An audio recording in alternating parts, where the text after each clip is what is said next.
Bonjour à tous, chers amis, comment allez-vous bien aujourd'hui et comment ça pourrait aller mieux que ça? Épisode 3 aujourd'hui des blessures de l'âme et la blessure d'abandon. Avant de rentrer dans le vif du sujet, permettez quelques petites précisions. Le principe de vous expliquer ces blessures, ce n'est sûrement pas un jugement, ce n'est sûrement pas pour vous rendre fou en disant « Dis j'ai tout ça, je suis complètement taré ou je suis folle ». Non, c'est simplement vous permettre de comprendre que si dans la vie il vous arrive des choses désagréables, des traumatismes, des expériences négatives, des schémas répétitifs, rencontrer les mêmes personnes, les mêmes situations, être abandonné ou autre, c'est essayer de vous faire comprendre si ça peut venir ou pas de ça. Très probablement, ça vient de ça. Et en fait, vous donner les outils, les clés pour décider de changer et de surtout que votre vie d'aujourd'hui ne doit pas être la conséquence du traumatisme passé dont vous n'êtes pas responsable parce que les blessures de l'âme, c'est pendant l'enfance. Donc, quand vous êtes à 0, 6 mois, 1 an, on ne va pas dire que c'est de votre faute si maman ou papa vous rejette. On est bien d'accord. Mais malheureusement, ça impacte toute votre vie. Votre vie passée, votre vie présente et votre vie future si vous ne faites rien. Donc, le but, c'est de vous donner des outils pour améliorer votre vie, avoir une meilleure qualité de vie si vous le souhaitez, devenir la meilleure version de vous-même et avoir des meilleures relations également. Donc, on va partir sur aujourd'hui la blessure d'abandon. Comme toute blessure, le masque en face de la blessure d'abandon, c'est le masque du dépendant. Il faut savoir qu'en général, elles sont associées. L'abandon est très souvent associé avec la blessure de rejet. Si on reprend la blessure de rejet, je vais vous donner un exemple pour mieux comprendre. Si on reprend la blessure de rejet, qui est de la conception à 1 an, comme je vous ai dit, si vous êtes un enfant non désiré, si vous êtes un accident, entre guillemets, si vous êtes venu fille alors qu'il voulait un garçon et vice-versa, si la grossesse a été cachée, non désirée ou pas le bon moment, ou si c'était une grossesse impôt, on va dire, hein, c'est-à-dire pour faire des gamins pour toucher la CAF et les impôts, il faut savoir que l'enfant le ressent. Même dans le ventre de maman, c'est énergétique, il ressent ce rejet. Et donc c'est souvent le parent du même sexe. Donc très souvent, en général, c'est quand même à la conception, c'est quand même très souvent la mère. Et donc la blessure, c'est pas le droit d'exister, je suis nul, je sers à rien, et c'est l'amour qui manque. Et ces gens-là ne connaissent pas en fait véritablement ce qu'est l'amour. Donc vous avez la conception à 1 an, le rejet, et de 1 an à 3 ans, le masque du dépend, l'abandon, et avec le parent du sexe opposé. Alors donnons un exemple tout simple, pour mieux comprendre. Imaginons, vous êtes un enfant, déjà qui n'est pas désiré, ou grossesse cachée, ou prénom caché, et ainsi de suite, ou la grand-mère ou le grand-père ne voulait pas, bon bref. Vous arrivez, vous naissez, vous avez déjà la blessure de rejet. Donc, l'amour n'existe pas. En fait, vous êtes déjà arrivé, on ne vous aimait pas, quelque part. Et qu'est-ce que fait l'enfant? Comme il ressent ça de manière énergétique, même entre 1 et 3 ans, hein, il va du côté du parent du sexe opposé pour essayer d'avoir l'amour qu'il n'a pas eu, vu qu'il a déjà été rejeté d'un côté. Si le parent du sexe opposé ne répond pas à ses demandes, ne lui donne pas la nourriture affective et la chaleur affective, et ne répond pas à ses attentes, et en fait cautionne le comportement de la mère, par exemple, qui ne voulait pas d'un enfant, ou qui a caché, ou ainsi de suite, eh ben, l'enfant se sent abandonné à son tour. Comprenez un peu le fonctionnement. C'est pour ça que très souvent, les deux sont liés, abandon-rejet. Et on est bien d'accord qu'encore une fois, vous n'y êtes pour rien. Les drivers, c'est fait plaisir. Les besoins insatisfaits, c'est la sécurité. Et donc, les sentiments négatifs, c'est l'insécurité. Ces gens-là sont toujours dans l'insécurité. Ils croient toujours qu'il va leur arriver quelque chose. Ils ont peur de l'avenir. Et ils sont jamais bien où ils sont parce qu'il y a toujours... Enfin, voilà, ils sont toujours en insécurité. Le vocabulaire, souvent, c'est « je suis absent, seul, je ne supporte pas, lâche-moi, je me fais bouffer ». Le corps, c'est souvent les gens qui ont un corps long, mince, qui manquent de tonus souvent dans les membres inférieurs, qui ont des parties du corps tombantes ou flasques, donc une partie du corps où très souvent ces gens-là, ils ont les bras, presque on se demande si ça... On dirait qu'ils ne savent pas quoi en faire de leurs bras. Ils pendouillent un peu le long du corps et ça tombe et puis ça, presque ça les gêne ces bras-là, quoi. Des jambes faibles et une voix d'enfant. L'évolution négative, c'est la dépendance, c'est refuse de grandir, c'est la femme enfant et l'homme enfant. La stratégie de défense que met l'inconscient en place, hein, c'est abandonne avant d'être abandonné. Ben oui, pour pas revivre cet abandon, ce manque d'amour, je vais abandonner à mon tour pour pas souffrir. Je me protège, c'est normal. Donc là, on est dans le deuxième de toutes les blessures. Je rejoue, je refoule, je sublime. Donc c'est le deuxième. Donc ces personnes abandonnent avant d'être abandonnées et se désengagent également. Et on revient aussi sur la blessure de trahison avec les gens qui ne tiennent pas leurs promesses, et ainsi de suite. Parce qu'en plus, quelque part, inconsciemment, si vous êtes rejeté, abandonné, c'est plus ou moins aussi de la trahison et de l'injustice. Ça, on le verra après. Qu'est-ce qu'on, point positif, heureusement, ces personnes-là peuvent être un moteur, c'est capacité d'écoute, de l'empathie, de l'altruisme. Et les caractéristiques des gens qui ont cette blessure d'abandon, ben, c'est la peur de décevoir les autres, la peur de ne pas être à la hauteur, de ne pas mériter. C'est la culpabilité, c'est la faible estime de soi, c'est s'oublier. Difficulté à faire ou décider seul, mais pourtant, c'est des gens qui demandent conseil, mais qui ne les suivent pas. Paradoxal. Difficulté à se faire dire non et accepter un refus. C'est des gens très lunatiques. Un jour, ils sont joyeux, le lendemain, complètement tristes. Ils s'accrochent physiquement aux autres. Ils aiment bien l'aspect charnel aussi. Ils recherchent l'indépendance. L'indépendance, mais en même temps, ils se croient toujours à l'insécurité. Particulier. Mais leur plus grande peur, pourtant, c'est la solitude. C'est pour ça qu'ils aiment bien s'entourer de différentes personnes pour ne pas se sentir seuls et se croire en sécurité. Mais en fait, ils changent souvent de personnage. C'est des gens qui victimisent, qui dramatisent beaucoup pour attirer l'attention. C'est des gens qui se posent ces questions-là, en fait. Que vais-je faire seul? Que vais-je devenir? Que va-t-il m'arriver? Ben oui, parce qu'ils sont toujours en insécurité. Comprenez? L'émotion la plus intense que ressentent ces gens-là, c'est la tristesse. Et ils ont également peur de toute forme d'autorité. Vous voyez un petit peu comment est-ce que vous vous reconnaissez dans quelques-unes de ces caractéristiques, comme les autres blessures. Encore une fois, ce n'est pas un jugement, ce n'est pas vous tirer au pistolet dessus. C'est si il vous arrive des choses dans votre vie ou des événements traumatiques, où ça ne se passe pas bien dans vos relations et ainsi de suite, posez-vous les bonnes questions. Est-ce que ça ne viendrait pas ça? Par exemple, je vous citais tout à l'heure, souvent, donc vous avez ces blessures-là que vous n'avez pas guéries, et en général, ça joue dans les relations, le plus souvent sentimentales. Hein. Il y a toujours des complications autres entre le rejet qui est le masque du fuyant, la trahison hier qui est le contrôlant, l'abandon, donc le masque du dépendant. En fait, ça joue souvent sur les relations. Quand tout va bien et merveilleux. Et dès qu'il y a quelque chose qui fait qu'on appuie ou qu'on réveille inconsciemment ces blessures-là, paf, le masque se met en place. Et encore une fois, c'est une protection de votre inconscient. Vous y êtes pour rien, il faut bien le comprendre ça. Alors vous y êtes pour rien sur les traumas du passé et de l'enfance. Par contre, vous êtes responsable après de ce que vous en faites quand vous le savez.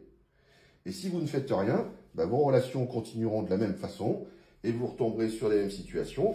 Et puis on pourra dire c'est la faute à pas de chance. Hein. Bon, ça marche qu'un temps. Il faut quand même savoir que pour tout déprogrammer tout ça, il faut aller dans le cerveau. Alors bon, là, je fais un truc très rapide aujourd'hui, je ferai un cours dessus. Vous avez le cerveau gauche, donc là, cerveau droit, en fait, l'hémisphère gauche, l'hémisphère droit. L'hémisphère gauche, c'est le cerveau rationnel, analytique. C'est celui, quand on est conscient, comme là actuellement je parle, c'est celui qui contrôle, qui reçoit quelques informations. C'est le cerveau, le mental qui analyse, et c'est lui aussi qui se mange en général toute la journée une pensée par seconde. Il faut le savoir. Une pensée par seconde, donc 80% sont négatives. Donc là, vous avez le hamster qui tourne dans la tête. Mais pourquoi ci, mais pourquoi ça, mais si je faisais ça, mais si j'ai peur que ça, mais il va m'arriver ça, et blablabla, blablabla. Ça n'arrête pas. Donc ça, déjà, souvent, c'est infernal. Et souvent, les gens, quand ont un mental, ils veulent contrôler avec leur mental, donc ils se montent en plus des films, et ainsi de suite.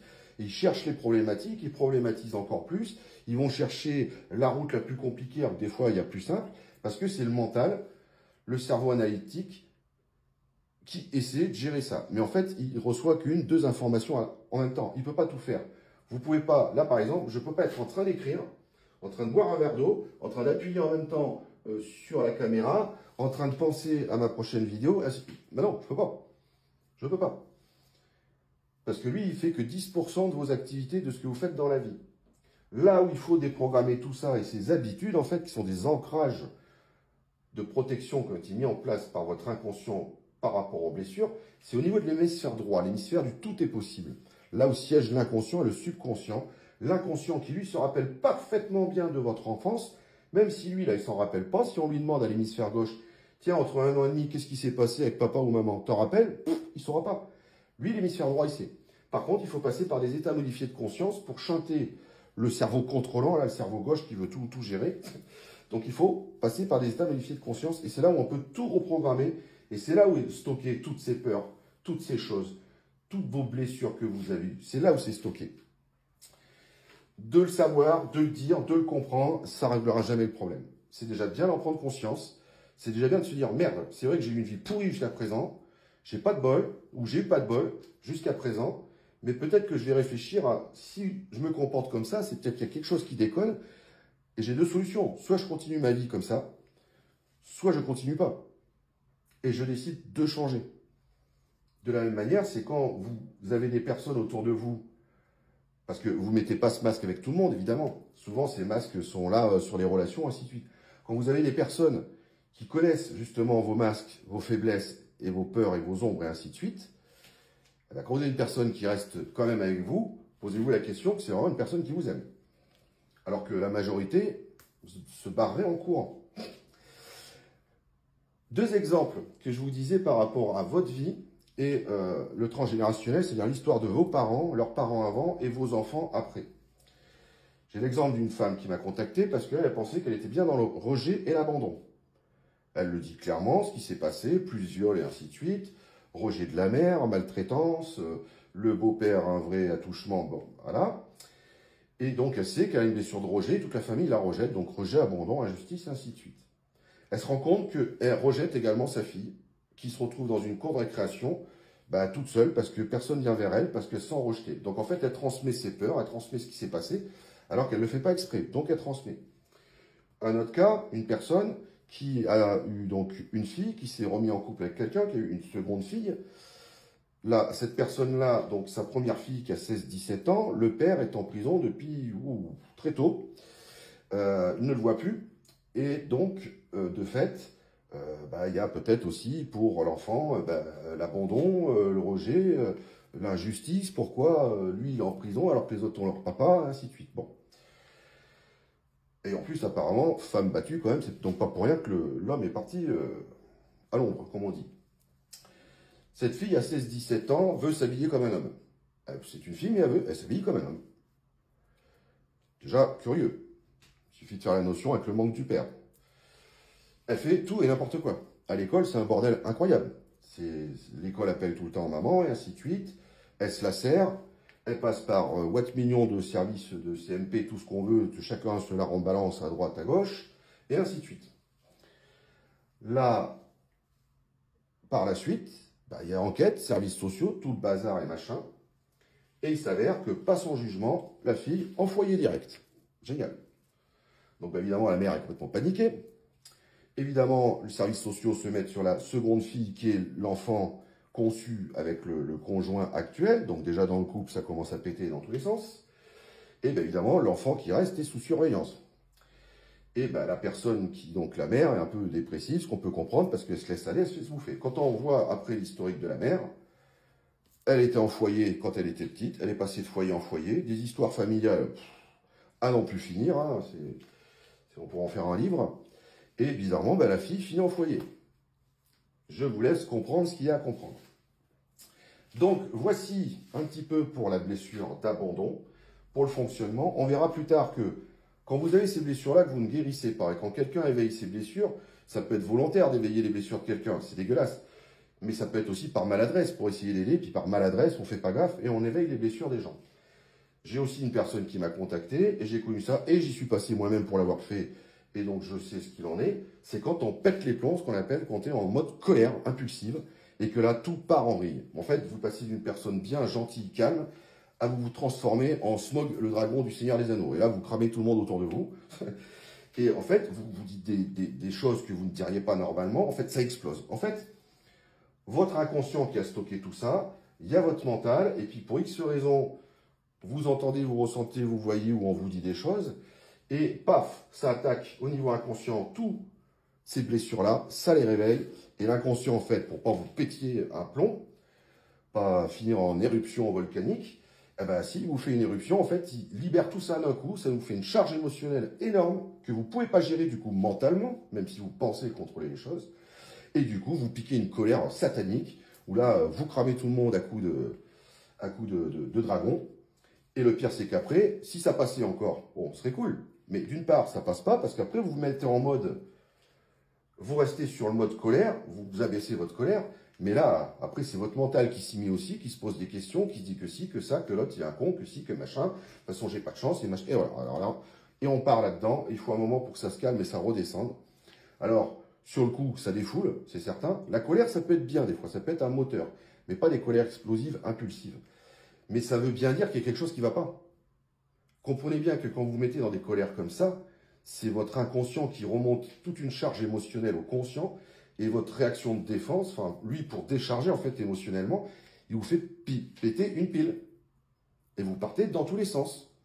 Ça veut bien dire qu'il y a quelque chose qui ne va pas entre votre ressenti, votre désir d'aller de l'avant, votre moi intérieur, ce que les autres voient de vous, et ainsi de suite. Et là, bah, tout sort d'un coup. Donc, quand vous avez des colères comme ça, il faut aussi comprendre pourquoi. Et surtout, quand vous dites des mots, des fois, qui ont ni queue ni tête et qu'on ne sait pas pourquoi, ou alors on s'aperçoit après, donc on peut connaître à peu près d'où vient l'origine. Mais ces colères ne sont pas toujours orientées vers les bonnes personnes. Je l'ai été, je l'ai fait aussi, j'en suis pas très fier, il y a quelques années de ça, j'ai eu quelques crises de colère comme ça, et je me suis aperçu après que j'avais des blessures qui étaient réveillées, et qu'il y en avait qui s'amusaient gentiment à appuyer sur ces blessures, que j'avais pas gérées, et du coup, bah, j'ai pété des plombs moi aussi. Maintenant, je sais que c'est pas une solution, parce qu'au final, ça vous défoule que sur l'instant. Après, vous êtes en mode, de façon hargneux, hein, en mode, je suis toujours dragon, hein, j'ai encore le feu dans la gorge, hein, je vais cramer le premier qui passe. Et puis, bah, surtout, vous passez pour un con auprès des autres, quoi. Quelque part, il faut dire ce qui est. Et c'est pas bon, parce que c'est pas bon pour votre image de vous, parce qu'après, vous culpabilisez. Si vous étiez observateur de vous-même, vous diriez, mais pourquoi cette personne réagit comme ça? Il y a d'autres moyens de s'exprimer. Alors, c'est pas facile, hein, c'est sûr, surtout si ça fait des années que vous fonctionnez comme ça. Mais ça se travaille, ça se change, comme tout. Vous pouvez être une merveilleuse personne, vous pouvez être une très belle personne, et arrêtez de vous faire bouffer par vos peurs, par vos traumas du passé dont vous n'êtes pas responsable, et laissez la personne en vous, la meilleure version de vous-même, prendre toujours le dessus. Ça n'empêche pas d'avoir des fois des petits coups de blues, des petits coups d'anxiété, mais ça se gère.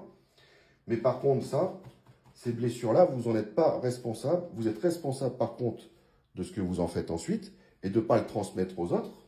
Parce que souvent, ben, vos enfants font la même chose, vous leur arrivera la même chose. Un enfant de père ou de mère qui s'est barré, séparé ou alcoolique et tout, il y a de fortes chances que soit avec quelqu'un après et leur propre enfant sera abandonné parce qu'ils seront tombés sur quelqu'un qui abandonnera comme ils ont été abandonnés ou rejetés, et ainsi de suite.